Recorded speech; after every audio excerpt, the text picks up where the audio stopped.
Jack White, the number one Supreme Warrior, prajurit tertinggi nomor 1, bab 3031 sampai bab 3040. Tolong bantu like dan subscribe. Bab 3031. Jika mereka tidak tahu bahwa panggung memiliki penghalang di sekitarnya dan bahwa mereka tidak bisa naik, mereka akan bergegas ke sana untuk melindungi Leslie. Api berkobar selama beberapa saat sebelum perlahan-lahan surut. Serigala Frostfire perlahan mendekati bagian yang terbakar paling intens. Setelah api surut, sosok hangus, hampir menghitam terungkap, dan semua orang hampir tidak bisa mengenalinya.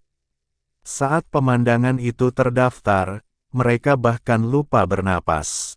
Leslie telah dibakar sampai garing.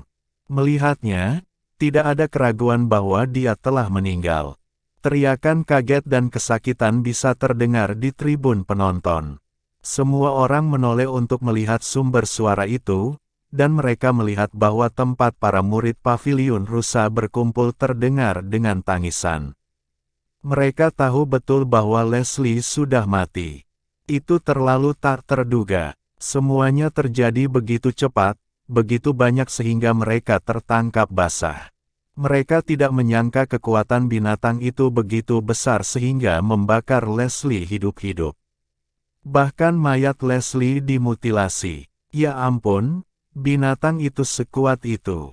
Leslie sudah cukup kuat, tapi dia meledak hanya dengan satu serangan. Dia mati dalam keadaan yang sangat buruk, benar-benar hangus. Aku bahkan tidak bisa melihatnya. Leslie mungkin tidak pernah menyangka bahwa dia akan kalah separah ini. Sejujurnya, aku tidak pernah berpikir bahwa binatang ini akan begitu kuat. Sulit dipercaya. Jack mengangkat alis, tidak menunjukkan banyak emosi di wajahnya. Dia sudah berharap sebanyak ini, jadi dia tidak terkejut sama sekali. Orang-orang di sekitarnya, di sisi lain, tidak pernah mengharapkan ini, itulah sebabnya mereka dipenuhi dengan kejutan. Setelah memastikan bahwa Leslie sudah mati, serigala Frostfire berjalan berputar-putar saat tubuhnya mulai bersinar terang. Setelah itu berubah menjadi energi murni dan diserap oleh susunan di sekitarnya. Saat serigala Frostfire berubah menjadi energi, penghalang di sekitar panggung juga menghilang. Murid-murid paviliun rusa, yang telah menunggu di sekitar panggung, dengan panik bergegas. Ketika mereka melihat tubuh Leslie yang menghitam, mereka tampak seperti kehilangan ayah mereka. Itu terlalu menyedihkan. Hasilnya adalah sesuatu yang tidak bisa mereka terima. Murid yang mengejek Jack di area taruhan segera berlutut saat air mata mengalir dari matanya. Leslie, bagaimana ini bisa terjadi? Murid-murid lain dari paviliun rusa semua berlutut juga, menangis kesakitan. Tenanglah, Leslie. Tidak ada yang menyangka binatang itu begitu kuat. Kamu tidak terlalu lemah, kamu hanya kurang beruntung. Jika kamu memilih binatang lain, hasilnya tidak akan seperti itu. Murid yang telah mengejek Jack menangis sangat keras seolah-olah dia telah kehilangan seluruh keluarganya dalam semalam. Murid-murid lain di sekitarnya buru-buru membantunya berdiri, menawarkan penghiburan yang tulus. Arne, jangan terlalu sedih. Kita harus membawa mayat Leslie sekarang. Mereka tidak merendahkan suara mereka saat berbicara. Jack relatif cukup dekat dengan panggung, jadi dia telah mendengar percakapan mereka. Karena itu, dia mendengar nama murid khusus ini, Arne. Bab 3032. Dia juga mendengar bahwa nama keluarga Arne adalah Raja. Sepertinya dia dan Leslie dekat dan seharusnya menjadi saudara-saudara. Tidak heran keduanya bertindak dengan cara yang sama. Hasil pertandingan ditentukan dalam sekejap mata saat penjaga bertopeng tengkorak mulai berjalan menuju panggung, datang untuk membersihkan akibatnya. Jika tidak ada yang membawa mayat itu, para pengasuh akan membuang mayat itu seperti sampah. Murid-murid Paviliun Rusa tentu tidak akan membiarkan tubuh Leslie diperlakukan seperti itu. Mereka semua menahan kesedihan mereka saat mereka mengambil mayat Leslie dan meninggalkan panggung. Baru pada saat itulah semua orang tenang dari keterkejutan. Pertempuran telah melampaui harapan mereka. Mereka mengira telah melihat hasilnya, tetapi binatang itu benar-benar melawan dan membunuh Leslie. Kekuatan binatang itu telah melampaui imajinasi mereka. Itu lebih kuat dari binatang biasa. Leslie terlalu sial. Sepertinya binatang itu mungkin yang terkuat di antara kelimanya. Ketika semua orang selesai meratap, kebenaran mulai memukul mereka. Pada saat itu, beberapa tidak bisa menahan kutukan. Aku sangat bodoh bertaruh padanya. Aku tidak memiliki banyak kristal roh yang tersisa dan berpikir bahwa aku akan menang kali ini. Aku tidak percaya aku kalah. 50.000 kristal roh sia-sia. Ceritakan tentang itu. Kupikir Leslie akan menang di sini. Dia sangat membual sebelumnya, mengatakan bahwa dia akan menang. Dia bahkan tersinggung pada siapapun yang bertaruh pada monster itu. Tidak ada yang mengira dia akan kalah begitu parah. Jika dia tidak memiliki keterampilan untuk mendukungnya, dia seharusnya tidak begitu sombong. Dia sangat bangga dengan dirinya sendiri sehingga semua orang percaya padanya. Sekarang, dia tidak hanya dikalahkan, dia sudah mati. Itu adalah satu hal untuk mempermalukan dirinya sendiri, tapi dia bahkan menyeret semua orang bersamanya. Aku tidak berencana bertaruh padanya. Jika dia tidak berdiri di sana menatap semua orang, aku akan bertaruh pada binatang itu. Ini semua salahnya. Jika bukan karena dia, aku akan membuat harta benda. Aku sangat marah. Bukankah murid-murid Paviliun Rusa seharusnya sangat kuat atau semacamnya? Apakah mereka masih berparade sekarang? Hanya membual saja. Saat keuntungan mereka diperhatikan, semua orang tiba-tiba kehilangan ketakutan mereka sebelumnya. Beberapa dari mereka pada dasarnya bertaruh apa yang tersisa pada Leslie dan akhirnya benar-benar bangkrut. Sebenarnya, beberapa dari mereka ingin mengambil risiko dan bertaruh pada binatang itu, tetapi Leslie telah melihat ke samping.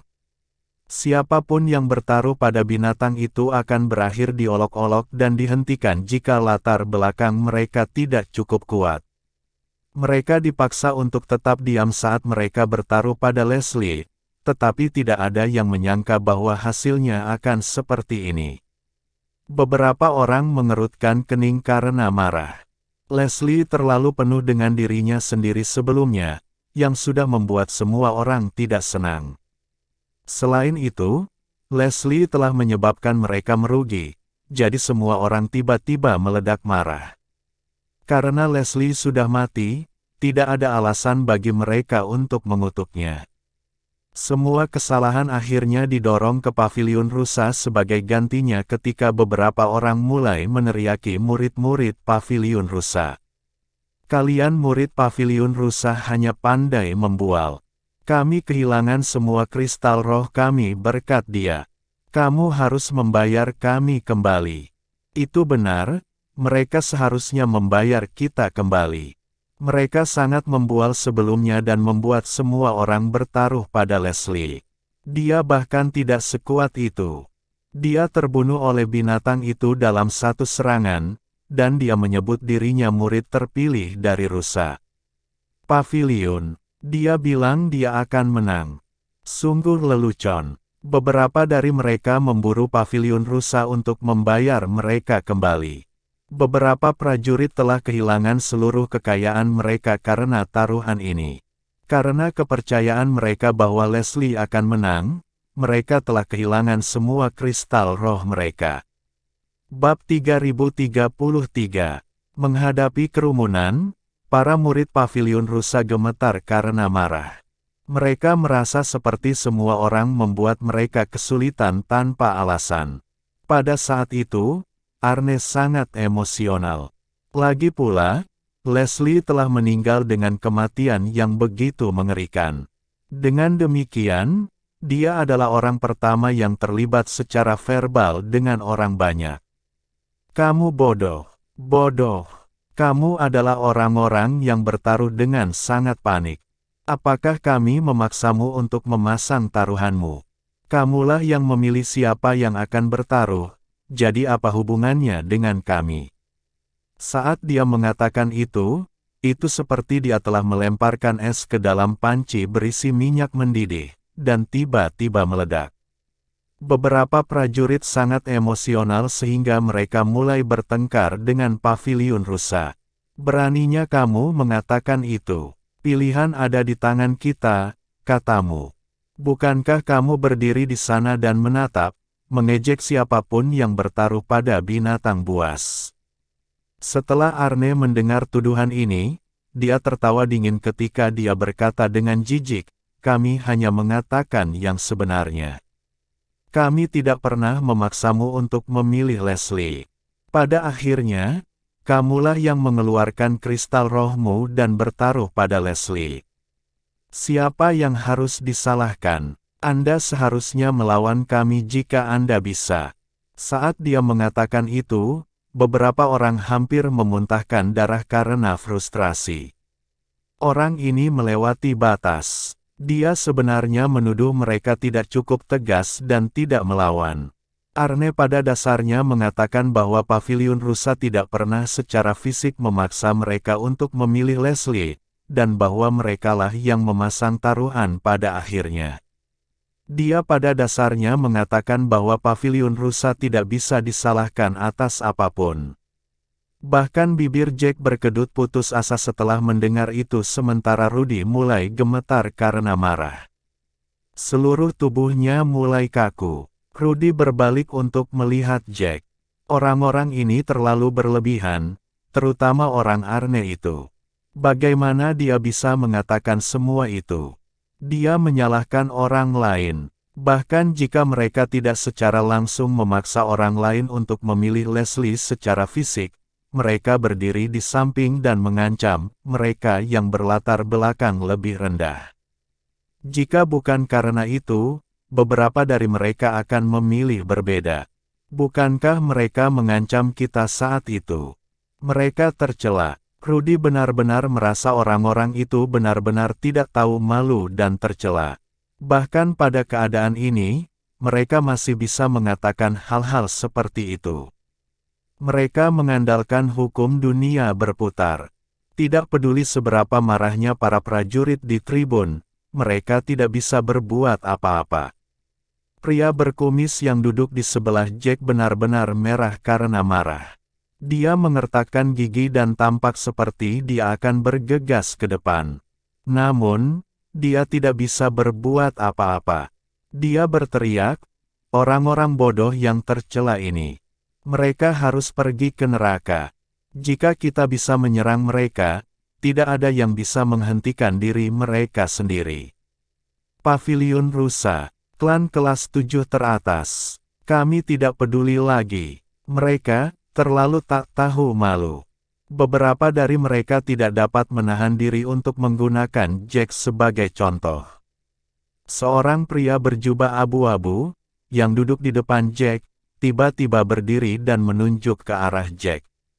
Orang ini pintar untuk tidak memilih kalian, namun kalian semua mengejek dan mengancamnya karena dia tidak bertaruh pada Leslie. Hek, semua orang mendengar kalian. Ada pria berbaju hijau itu juga, contoh sempurna, jadi berhentilah mencoba berbicara keluar dari ini. Bab 3034. Kata-kata Arne sulit untuk ditelan, dan itu memicu kemarahan semua orang.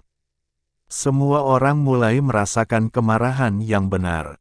Setelah orang di depan Jack mengutarakan keluhannya, kemarahannya tidak pernah hilang saat dia menatap Arne dengan gigi terkatup. Seolah-olah dia ingin melihat bagaimana paviliun rusa akan mencoba berbicara keluar dari sana. Itu akan menjadi satu hal jika dia tidak menunjukkan Jack, tetapi saat Jack menjadi bagian dari topik, kemarahan Arne mendidih. Segala sesuatu yang Jack terukir dalam pikiran Arne dengan jelas. Dia tidak bisa melupakan bagaimana Jack memandang mereka dengan jijik, benar-benar memandang rendah mereka. Jack bahkan memenangkan taruhan pada akhirnya, yang menyebabkan Arne semakin membenci Jack.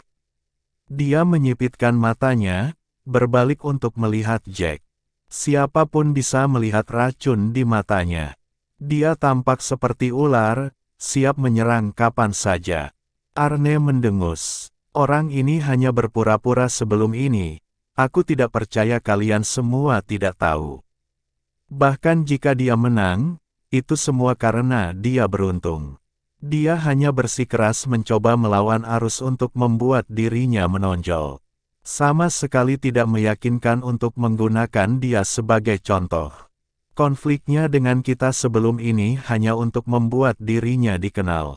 Dia hanyalah seorang pejuang pengembara, jadi bagaimana dia bisa tahu siapa yang lebih kuat dan siapa yang akan menang? Arne benar-benar mengurangi kemenangan Jack dan bahkan menambahkan komentar sinis. Dia merasa seperti Jack baru saja beruntung, bahwa dia hanyalah seorang pria tidak penting yang ingin menonjol. Arne tampak jijik ketika dia berbicara juga. Seolah-olah Jack hanyalah sepotong sampah yang dibuang ke pinggir jalan. Rudy sangat marah setelah mendengar semua itu. Arne mencoba memutarbalikkan kebenaran dan mengejar Jack sama sekali. Dia tidak akan bisa menahan diri tidak peduli seberapa baik emosinya. Dia segera berdiri dari tempat duduknya dan menunjuk tepat ke wajah Arne. Kamu orang yang tidak tahu malu dan hina. Bagaimana kamu mengatakan bahwa kami hanya mengandalkan keberuntungan? Apakah kamu buta atau semacamnya? Mungkin ada yang salah dengan kepalamu. Kamu sepertinya telah melupakan semua yang terjadi. Jack sudah mengatakan bahwa dia telah bertaruh binatang itu untuk alasan yang sangat sederhana. Leslie akan kalah. Ada begitu banyak orang di sekitar ketika dia mengatakan itu, dan mereka semua telah mendengar semuanya.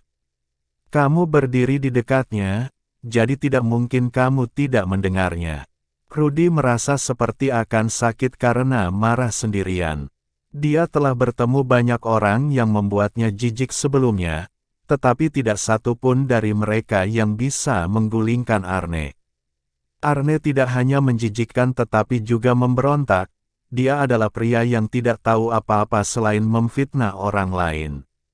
Setelah Rudy mengatakan itu, ekspresi Arne tidak berubah. Telingaku bekerja dengan baik, terima kasih, dan begitu juga ingatanku. Justru karena aku ingat apa yang dia katakan, aku yakin dia melakukan semua itu hanya untuk menonjol. Beritahu kami mengapa dia begitu yakin Leslie akan kalah. Apa alasannya? Jangan bilang itu intuisi, karena bahkan seorang anak pun tidak akan percaya itu. Arne menunjuk tepat ke Jack, yang menyebabkan semua prajurit di sana segera terdiam. Beberapa dari mereka memandang Jack dengan rasa ingin tahu bagaimana Jack begitu yakin bahwa Leslie akan kalah sebelum pertempuran dimulai. Bab 3035. Bisakah dia memiliki jumlah wawasan dan pengetahuan? Apakah seperti yang dikatakan Arne, bahwa Jack hanya beruntung dalam pertaruhannya dan ingin menonjol dengan memilih serigala beku? Arne menyipitkan matanya saat dia memandang Jack dengan mengejek seolah menantangnya untuk melakukan sesuatu. Rudy sangat marah sehingga dia mulai terengah-engah. Matanya memerah dan tangannya gemetar, sepertinya dia siap untuk bergegas kapan saja. Dia tidak bisa berbicara lebih banyak dari Arne. Kemampuan Arne untuk memutarbalikkan kebenaran jauh di atas Rudy, dan Rudy merasa sangat tercekik dengan semua itu. Kebenarannya jelas tidak seperti itu, tetapi Arne tampaknya telah mengubah Jack menjadi pamer hanya dalam beberapa kata. Jack mengangkat alis dan menghela nafas tak berdaya saat dia menatap orang di depannya. Jika orang itu tidak menunjukkannya, dia tidak akan terseret ke dalam ini. Dia bukan seseorang yang menikmati masalah yang tidak perlu seperti itu. Selain itu, tidak akan ada hasil dari argumen ini sama sekali. Bagaimanapun, mereka tidak bisa saling bertarung, dan yang bisa mereka lakukan hanyalah mengoceh. Dia tidak pernah menyangka bahwa seseorang akan menyeretnya ke dalam ini, menyebabkan dia merasa jengkel dan sedikit marah pada saat yang sama. Dia menghela nafas sambil menatap Rudy, yang hampir mati karena marah.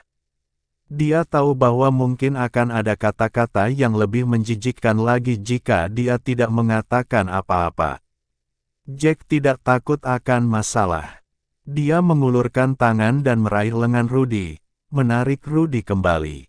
Rudy tidak akan bisa mengalahkan Arne dalam perang kata-kata, dan dia hanya akan kalah jika melanjutkan. Dia benar-benar merah karena marah. Seolah-olah sekering telah dinyalakan ketika dia memberitahu Jack, anjing ini melewati batas. Jika bukan karena berbagai batasan, saya akan lari ke sana dan menamparkan wajahnya yang jahat itu. Jack menghela napas, dia bisa memahami perasaan Rudy dan tahu bahwa dia berdiri untuk meneriaki Arne karena dia sudah mencapai batasnya. Dia berkata dalam hati, kamu tidak bisa mengalahkannya seperti ini, jadi tidak ada yang perlu diperdebatkan. Setelah mengatakan itu, Jack berdiri sendiri dan menghadap Arne. Arne terlihat mencari pertarungan ketika dia melihat Jack berdiri, seolah dia siap untuk melewati 300 pertarungan melawan Jack dengan kata-kata. Jack dengan ringan mendengus dan berkata dengan jijik, kamu benar-benar saudara Leslie, Arne, sama-sama bodoh satu sama lain. Kamu jelas-jelas mencoba mengancam semua orang untuk melakukan apa yang kamu inginkan, tetapi kamu menyalahkan orang lain, orang yang sangat membual, itulah sebabnya semua orang berpikir bahwa dia akan menang. Dia mengatakan bahwa dia adalah murid terpilih dari Paviliun Rusa, tapi bagiku, gelar itu hanyalah aksesori. Semua orang tahu bahwa hubungan Leslie dengan kepala tetua Paviliun Rusa sangat dekat. Aku punya alasan yang sangat sederhana untuk berpikir bahwa Leslie akan kalah. Itu karena aku tahu bahwa Leslie sama sekali tidak memiliki keterampilan murid terpilih. Paling-paling, dia hanya akan menjadi murid batiniah. Dia hanya diberi gelar karena hubungannya dengan kepala tetua. Jack mengucapkan kata-kata itu dengan benar, tanpa meninggalkan ruang untuk keraguan. Ketika semua orang mendengar penjelasannya, ekspresi mereka menjadi cerah seolah-olah ada sesuatu yang diklik. Kata-katanya masuk akal. Bab 3036. Ketika Leslie diperkenalkan sebelumnya, beberapa orang telah menyebutkan hubungan Leslie dengan kepala sesepuh Dir Pavilion. Pada saat itu, semua orang merasa seperti kepala tetua pasti akan memelihara Leslie dengan sumber daya terbaik karena mereka memiliki hubungan dekat satu sama lain. Keterampilan Leslie pasti akan lebih baik daripada murid biasa yang dipilih dari klan kelas 7. Namun, kebenaran membuktikan segalanya. Dia sudah mati, tubuhnya benar-benar menghitam. Itu membuktikan bahwa keahliannya tidak seberapa. Dengan penjelasan Jack, semua orang mulai setuju dengan pernyataannya. Leslie menjadi murid terpilih bukan melalui keahliannya sendiri tetapi melalui cara lain. Dia tidak memiliki skill sama sekali, tapi dia berhasil mengelabui semua orang karena posisi palsu yang dia pegang. Itu menyebabkan semua orang mempertaruhkan kristal roh mereka padanya. Arne tidak menyangka Jack benar-benar bisa menjelaskannya. Dia menyadari keterampilan Leslie, dan fakta bahwa ia menjadi murid terpilih melalui keterampilannya. Dia bukan saudara laki-laki Leslie, tetapi sepupunya. Keduanya memiliki beberapa konflik sebelumnya. Mereka sangat dekat dalam hal keterampilan. Dia juga telah melalui banyak hal saat dia tumbuh.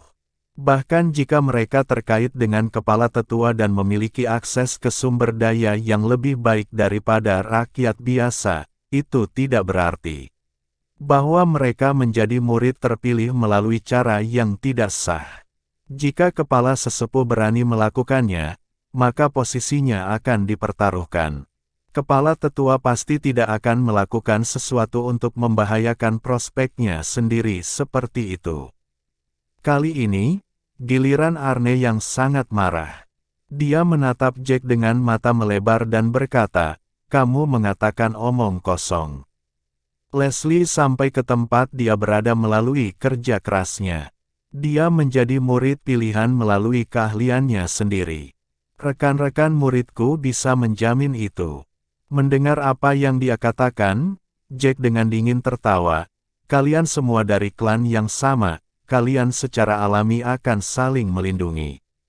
Ketika kalian mencoba menggertak orang lain sebelumnya, Leslie bukanlah satu-satunya, memerintah dirimu sendiri atas para pejuang pengembara. Semua orang tahu betul bahwa kalian semua berasal dari sarang yang sama. Tidak peduli apa yang kamu katakan, rekan-rekan muridmu pasti akan setuju. Tentu saja, mereka tidak akan membantu orang luar sepertiku.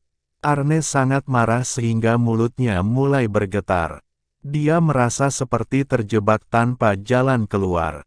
Sebelum ini, dia selalu menjadi orang yang mendorong orang ke sudut, tetapi sekarang setelah orang lain membalikkan keadaan, Arne tidak tahan. Dalam kemarahannya, dia mulai kehilangan dirinya sedikit. Dia mengatupkan giginya saat dia berteriak pada Jack, "Kamu pria yang tidak tahu malu dan tercela. Kamu hanya tahu bagaimana memutarbalikkan kebenaran. Berdasarkan apa yang kamu katakan, bukankah itu berarti tidak ada cara bagi kita untuk membuktikan diri?" Jack mengangkat alis saat dia dengan dingin menatap Arne. "Aku tidak memutarbalikkan kebenaran, jadi berhentilah menangis di sini. Ada banyak hal yang tidak dapat diselesaikan hanya dengan beberapa kata. Aku menggunakan penilaianku sendiri untuk bertaruh, binatang itu, dan saya akhirnya menang. Itu sebabnya saya bisa mengatakan semua ini. Jika saya kalah, Anda bisa mengatakan bahwa saya salah, tetapi saya tidak kalah." Saat Jack mengatakan itu, Arne tampak seperti baru saja diberi racun. Wajahnya berubah menjadi sangat gelap. Setelah Jack mengatakan semua itu, dia merasa tidak ada yang bisa dia katakan. Rudy memiliki keinginan untuk bertepuk tangan untuk Jack. Semua kemarahan yang dia derita sebelumnya telah bubar. Dia diam-diam memberi Jack acungan jempol saat dia bersorak untuk Jack di dalam hatinya. Pada saat itu, pria berkumis berdiri dan berkata, "Saya merasa pria ini sangat masuk akal. Dia hanya menggunakan penilaiannya sendiri untuk bertaruh pada binatang itu. Kebenaran membuktikan bahwa penilaiannya benar. Apa yang dia katakan yang barusan adalah kebenaran." Leslie hanya menggunakan hubungannya untuk menjadi murid terpilih. Bab 3037. Dia mungkin terlalu tersanjung sampai-sampai dia tidak tahu levelnya yang sebenarnya. Begitulah cara dia berhasil menipu semua orang untuk bertaruh padanya. Orang ini benar, semuanya telah terbukti. Ini benar-benar terlalu berlebihan. Ini sangat membuat frustrasi. Kami tidak pernah memiliki banyak prajurit pengembara, tetapi kami ditipu oleh kalian semua untuk mempertaruhkan uang kami pada sepotong sampah. Aku merasa ingin batuk darah hanya memikirkannya. Aku sebenarnya ditipu oleh sampah yang hanya tahu bagaimana menyombongkan diri. Memalukan hanya memikirkannya. Berhentilah dengan omong kosong dan bayar kembali kerugianku. Kaulah yang menipu kami. Mengaku sebagai murid terpilih dari pavilion rusa ketika dia mendapatkan posisinya melalui cara lain. Betapa tak tahu malu. Itu benar. Cepat dan bayar kami kembali. Saya tidak ingin mendengar penjelasan Anda lagi. Semakin Anda mencoba, semakin buruk kedengarannya. Kalian semua hanyalah sampah yang tidak memiliki keterampilan untuk mendukung posisi Anda. Sebenarnya, semua orang tahu bahwa kemungkinan mereka akan dibayar kembali sangat kecil. Mereka masih keluar hanya untuk melampiaskan frustrasi mereka. Arne belum pernah dipermalukan seperti ini sepanjang hidupnya. Menghadapi semua tuduhan dan keraguan itu, dia sangat marah. Tubuhnya mulai gemetar dari segalanya. Murid-murid paviliun rusa semuanya menjadi merah karena marah juga. Semua orang mulai berteriak meminta Arne dan yang lainnya untuk membayar mereka kembali, merasa seperti mereka adalah sekelompok penipu. Menghadapi kebisingan yang semakin keras, Arne tidak bisa lagi menahan diri. Dia berteriak, "Mengapa saya harus membayar Anda kembali? Anda mempertaruhkan kristal roh sendiri. Itu tidak ada hubungannya dengan kami. Apa yang dikatakan bocah itu sebelumnya hanya dibayangkan olehnya. Itu sama sekali bukan kebenaran." Jack mengangkat alisnya, berkata dengan tenang, "Bagaimana ini tidak benar? Apakah saya kalah taruhan? Apakah Leslie benar-benar memenangkan pertandingannya? Binatang itu tidak terlalu kuat, tetapi Leslie masih kalah dan mati dengan sangat mengerikan sehingga bahkan mayatnya hangus. Berapa banyak korek api yang terjadi di Kolosseum? Berapa banyak dari mereka yang benar-benar dibunuh oleh binatang itu? Salah satunya adalah Leslie. Kamu mengklaim bahwa itu karena dia tidak beruntung, tapi aku merasa itu hanya karena dia terlalu lemah." Kata-kata Jack sangat menyenangkan semua orang. Mereka semua merasa Jack mengatakan yang sebenarnya. Arne sangat marah sehingga dia terus membuka dan menutup mulutnya, terutama karena dia tidak tahu bagaimana harus merespons. Bagaimanapun, Leslie benar-benar mati pada akhirnya. Bahkan mayatnya benar-benar menghitam. Itu pasti kebenarannya. Tidak peduli apa yang dia katakan, tidak ada cara untuk meyakinkan semua orang. Jack memandang Arne dengan sedikit jijik. Tatapan itu sepertinya mengatakan kepada Arne bahwa Jack telah menggunakan metode Arne sendiri untuk melawannya. Pada tampilan Jack, Arne tiba-tiba membeku. Dia merasa seperti gunung berapi yang benar-benar meletus. Dia maju selangkah dan berteriak keras, "Aku akan membuktikan semua yang aku katakan. Leslie dan aku pasti menjadi murid terpilih atas jasa kami sendiri. Leslie dan aku memiliki kekuatan yang hampir sama. Aku akan menggunakan diriku untuk membersihkan nama Leslie." Bab 3038. Ketika Arne mengatakan semua itu, dia memiliki ekspresi kebencian yang intens di wajahnya. Seolah-olah Jack adalah orang yang sangat menjijikkan. Ketika Jack mendengar Arne, dia tertawa dan mengangkat alisnya. "Bagaimana kamu akan membuktikannya? Apakah kamu akan membuktikannya melalui pertempuran? Apakah kamu akan melawan binatang buas di Kolosseum seperti Leslie? Jika kamu menang, apakah itu akan membuktikannya? Anda adalah murid terpilih yang sah. Menurut Anda seberapa meyakinkan itu? Bagaimanapun, semua orang tahu bahwa selalu ada kemungkinan Anda beruntung dan memilih binatang yang lebih lemah. Lalu, saya pikir itu tidak akan menunjukkan apa-apa bahkan jika kamu menang." Kata-kata Jack memotong salah satu dari rencana Arne. Jadi bagaimana jika dia menang? Itu tidak akan membuktikan apa-apa pada akhirnya. Arne merasa sangat frustrasi. Rasanya dia bisa pingsan kapan saja. Dia menatap Jack dengan kebencian yang mendalam. Jack baru saja memasang jebakan di mana-mana. Semua orang bisa melihat apa yang dilakukan Jack, tapi Arne tidak bisa berbuat apa-apa. Dia ingin membersihkan namanya dan Leslie, jadi semua orang harus mengakuinya.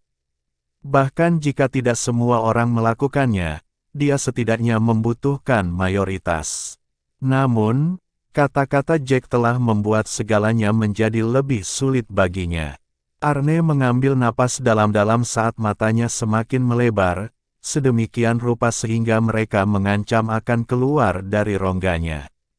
Setelah waktu yang lama, Arne tiba-tiba tertawa. Tawanya semakin dibesar-besarkan. Ketika semua orang melihat bagaimana dia bertindak, mereka mulai bertanya-tanya apakah Arne sudah gila dari semua yang terjadi. Kalau tidak, mengapa dia tertawa begitu banyak pada suatu saat? Setelah tertawa lama, dia akhirnya berhenti. Jack sangat tenang sepanjang waktu. Tidak peduli seberapa berlebihan Arne tertawa, dia tidak menunjukkan emosi apapun. Dia tetap menatap Arne. Dia tahu lebih baik daripada siapapun bahwa senyum Arne tidak tulus, tidak peduli seberapa keras dia tertawa. Itu sama sekali bukan ledakan tawa yang datang dari hati. Sebaliknya, kegilaan yang datang setelah dipaksa ke dalamnya. Arne menenangkan diri, dia mengambil napas dalam-dalam sebelum memelototi Jack dengan mata memerah. Dia berkata dengan keras, "Saya akan memulai taruhan besi hitam. Akankah keberuntungan masih berperan?" Saat dia mengatakan bahwa seluruh tempat terkejut. Hampir semua orang memiliki mata melebar saat mereka melihat Arne. Semua orang di luar Rudy tahu apa arti taruhan seperti itu. Suasananya hening, tetapi meletus sekali lagi. Dia benar-benar memulai taruhan besi hitam.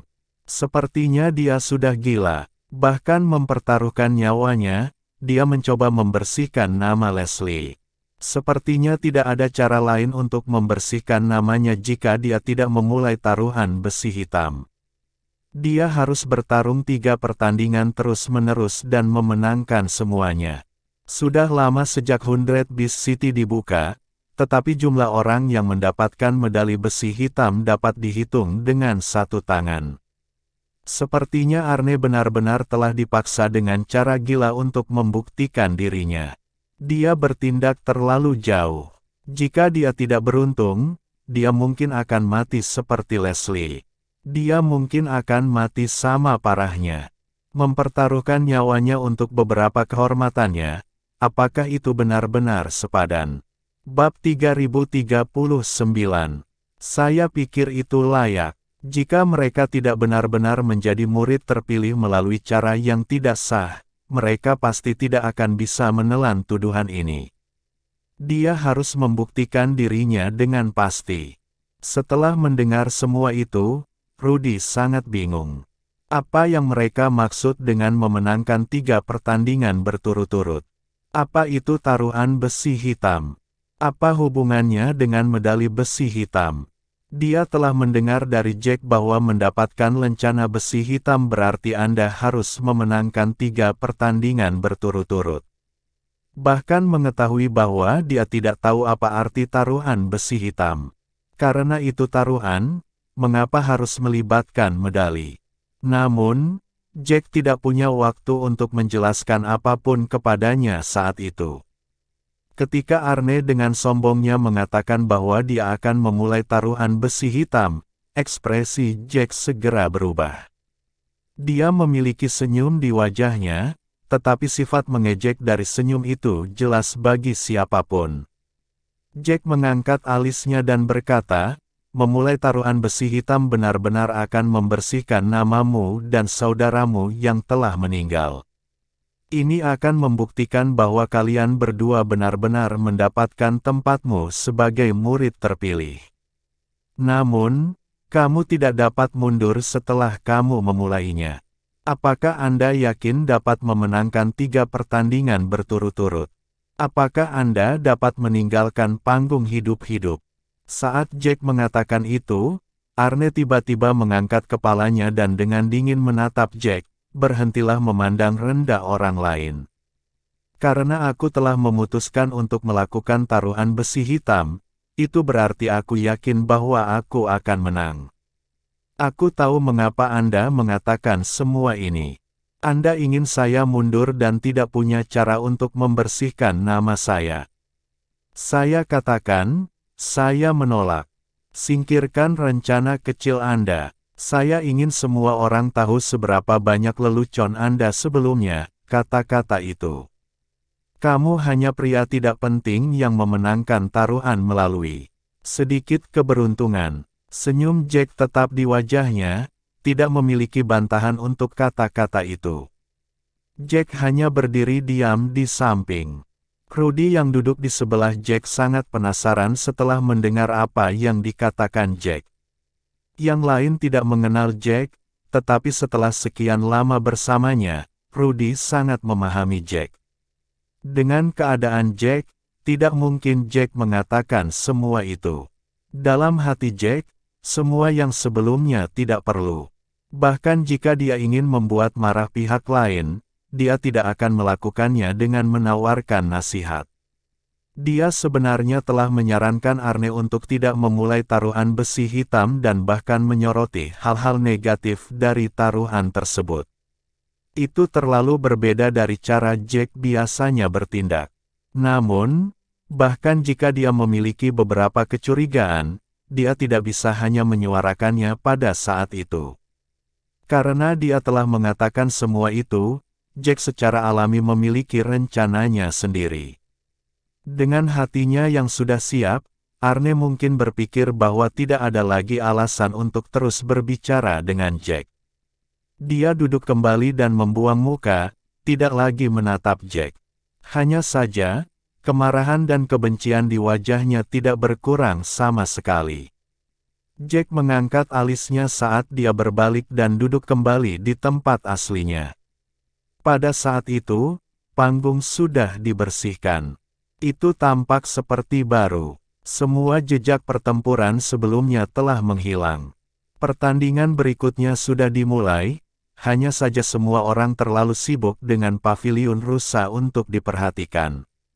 Baru saat itulah kerumunan perlahan menenangkan diri. Setelah Jack duduk, Rudy bertanya dengan tidak sabar, apa taruhan besi hitam itu?